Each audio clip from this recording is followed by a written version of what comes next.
California ਦੇ ਵਿੱਚ ਇੱਕ ਐਮਰਜੈਂਸੀ ਲੋਨਸ ਦੇ ਲਈ ਲਾ ਮੇਕਰਸ ਲਾਅ ਪਾਸ ਕਰਨ ਜਾ ਰਹੇ ਆ, ਜੋ ਕਿ ਕੈਲੀਫੋਰਨੀਆ ਦੇ ਹਸਪੀਟਲਸ ਨੂੰ ਪੈਸੇ ਦੇਣਗੇ। ਬਹੁਤ ਸਾਰੇ ਹਸਪੀਟਲ ਫੇਲ ਹੋ ਰਹੇ ਆ, ਐਕਸਪੈਂਸ ਹੋ ਸਕਦਾ ਜ਼ਿਆਦੇ ਆ। ਸੋ ਇਸ ਦੇ ਸੰਬੰਧ ਦੇ ਵਿੱਚ ਕੈਲੀਫੋਰਨੀਆ ਦੇ ਲਾਅ ਮੇਕਰਸ ਨੇ ਕੱਲ ਵੋਟ ਕੀਤਾ ਕਿ 150 ਮਿਲੀਅਨ ਦੇ ਕਰੀਬ ਜੋ ਮੈਡੀਕਲ ਸੈਂਟਰਸ ਸਟਰਗਲ ਕਰ ਰਹੇ ਹੈਗੇ ਆ, ਉਹਨਾਂ ਨੂੰ ਇਹ ਲੋਨ ਦਿੱਤੇ ਜਾਣ। ਮਡੇਰਾ ਕਾਉਂਟੀ ਦੇ ਵਿੱਚ ਇੱਕੋ ਇੱਕ ਹਸਪਤਾਲ ਸੀ, ਉਹ ਦਸੰਬਰ ਮਹੀਨੇ 'ਚ ਕਲੋਜ਼ ਹੋ ਗਿਆ ਸੀ, ਜੋ ਕਿ 1,60,000 ਲੋਕਾਂ ਨੂੰ ਸਰਵ ਕਰਦਾ ਸੀ। ਸੋ 30 ਮਿੰਟ ਦੀ ਡਰਾਈਵ ਦੇ ਵਿੱਚ ਉੱਥੇ ਕਹਿੰਦੇ ਹਸਪੀਟਲ ਹੀ ਹੈ ਨਹੀਂ ਹੁਣ ਕੋਈ। ਸੋ ਇਦਾਂ ਹੀ ਹੋਰ ਬਹੁਤ ਸਾਰੇ ਕਮਿਊਨਿਟੀ ਹਸਪੀਟਲ ਦੀ ਸਿਚੁਏਸ਼ਨ ਹੈਗੀ ਆ।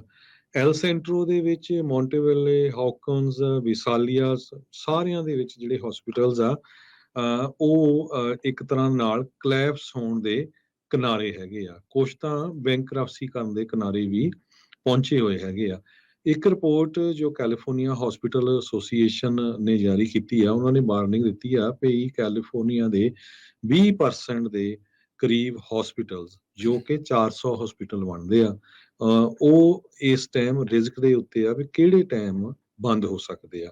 ਸੋ ਇਹ ਸਾਰੇ ਕਾਸੇ ਨੂੰ ਦੇਖਦੇ ਹੋਏ ਕੈਲੀਫੋਰਨੀਆ ਦੇ ਗਵਰਨਰ ਨੇ ਐਗਰੀ ਕੀਤਾ ਆ ਵੀ ਜੋ ਹਸਪੀਟਲਸ ਨੂੰ ਮਨੀ ਚਾਹੀਦਾ ਆ, ਉਹਨਾਂ ਨੂੰ ਇਹ ਜਿਹੜਾ ਲੋਨ ਆ, ਹੋ ਸਕਦਾ ਸਸਤੇ ਰੇਟ ਦੇ ਉੱਤੇ ਇਹ ਪ੍ਰੋਵਾਈਡ ਕੀਤਾ ਜਾਊਗਾ, ਤਾਂ ਕਿ ਹੋਰ ਹਸਪੀਟਲ ਬੰਦ ਨਾ ਹੋ ਸਕਣ।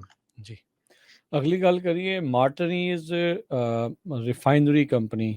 ਦਰਿਆ ਦੇ ਕੰਢੇ ਦੇ ਉੱਤੇ, ਓਸ਼ਨ ਦੇ ਕੰਢੇ ਦੇ ਉੱਤੇ ਜਿਹੜਾ ਇਲਾਕਾ ਆ ਜਿੱਥੇ ਕਾਫੀ ਆਇਲ ਰਿਫਾਈਨਰੀਜ਼ ਆ, ਇੱਕ ਵਾਰੀ ਉੱਥੇ ਅੱਗ ਲੱਗੀ ਸੀਗੀ ਤੇ ਉਸ ਤੋਂ ਬਾਅਦ 'ਚ ਕਈ ਹਫ਼ਤਿਆਂ ਤੱਕ, ਕਈ ਦਿਨਾਂ ਤੱਕ ਜਿਹੜੀ ਸਵਾਹ ਆ ਉੱਥੇ ਡਿੱਗਦੀ ਰਹੀ। ਹਜ਼ਾਰਾਂ ਹੀ ਜਿਹੜੇ ਲੋਕ ਆ ਜਿਹੜੇ ਮਾਰਟਨੀਜ਼ ਰਿਫਾਈਨਰੀ ਕੰਪਨੀ ਦੇ ਨਜ਼ਦੀਕ ਰਹਿੰਦੇ ਸੀ, ਉਹ ਕਹਿੰਦੇ ਵੀ ਉਹਨਾਂ ਨੂੰ ਹੁਣ ਇਹ ਨਹੀਂ ਪਤਾ ਵੀ ਕੀ ਉਸ ਸਵਾਹ ਦੇ ਵਿੱਚ ਟੌਕਸਿਕ ਜਿਹੜੇ ਜ਼ਹਿਰੀਲੇ ਰਸਾਇਣ ਸੀਗੇ, ਕੀ ਉਹਨਾਂ ਨੂੰ ਪੋਇਜ਼ਨ ਹੋ ਗਿਆ ਸੀਗਾ ਜਾਂ ਪੋਇਜ਼ਨ ਹੋਏ ਆ ਜਾਂ ਨਹੀਂ ਹੋਏ।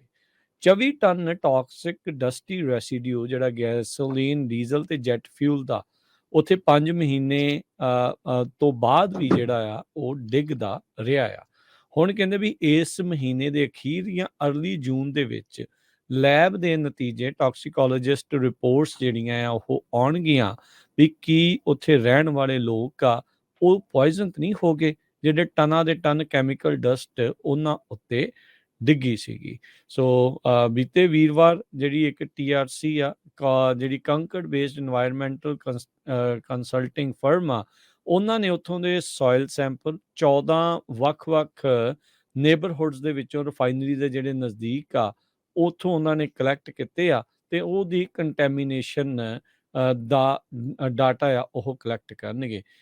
ਇਹ ਵੀ ਚੈੱਕ ਕੀਤਾ ਜਾਊਗਾ ਵੀ ਕੀ ਇਹ ਜਿਹੜੇ ਕੰਟੈਮੀਨੇਸ਼ਨ ਆ ਇਹ ਸਕਿਨ ਕੰਟੈਕਟ ਦੇ ਨਾਲ, ਜੇ ਤੁਹਾਡੇ ਉੱਤੇ ਸਵਾਹ ਡਿੱਗੀ ਸੀ ਜਾਂ ਤੁਸੀਂ ਉਹ ਸਾਹ ਲਿਆ ਸੀਗਾ, ਜਾਂ ਕੰਜ਼ੰਪਸ਼ਨ ਉਸ ਦੇ ਵਿੱਚ, ਉਸ ਸੋਇਲ ਦੇ ਵਿੱਚ ਫੂਡ ਦੀ ਸੀ, ਉਹਦੇ ਕਰਕੇ ਤੁਹਾਨੂੰ ਨੁਕਸਾਨ ਨਹੀਂ ਹੋਇਆ। ਜੇ ਇਹ ਚੀਜ਼ ਸਾਬਤ ਹੋ ਜਾਂਦੀ ਆ ਤਾਂ ਮਾਰਟੀਨੇਜ਼ ਆਇਲ ਰਿਫਾਈਨਰੀ ਆ, ਉਹਦੇ ਲਈ ਆਪਾਂ ਦੇਖ ਰਹੇ ਹਾਂ ਵੀ ਮਲਟੀ ਮਿਲੀਅਨ ਜਾਂ ਬਿਲੀਅਨਸ ਡਾਲਰ ਦੇ ਵਿੱਚ ਲਾਸੂਟ, ਕਲਾਸ ਐਕਸ਼ਨ ਲਾਸੂਟ ਇਸ ਦੇ ਉਲਟ ਹੋ ਸਕਦਾ ਆ। ਇਸ ਤੋਂ ਪਹਿਲਾਂ ਵੀ ਇਹਨਾਂ ਇਲਾਕਿਆਂ ਦੇ ਵਿੱਚ ਕਈ ਵਾਰੀ ਅੱਗਾਂ ਜਿਹੜੀਆਂ ਉਹ ਲੱਗੀਆਂ ਆ ਤੇ ਇਹਨਾਂ ਨੂੰ ਮਿਲੀਅਨਸ ਆਫ ਡਾਲਰ ਇਹਨਾਂ ਤੇਲ ਕੰਪਨੀਆਂ ਨੂੰ ਉੱਥੇ ਦੇਣੇ ਪਏ ਸੀ।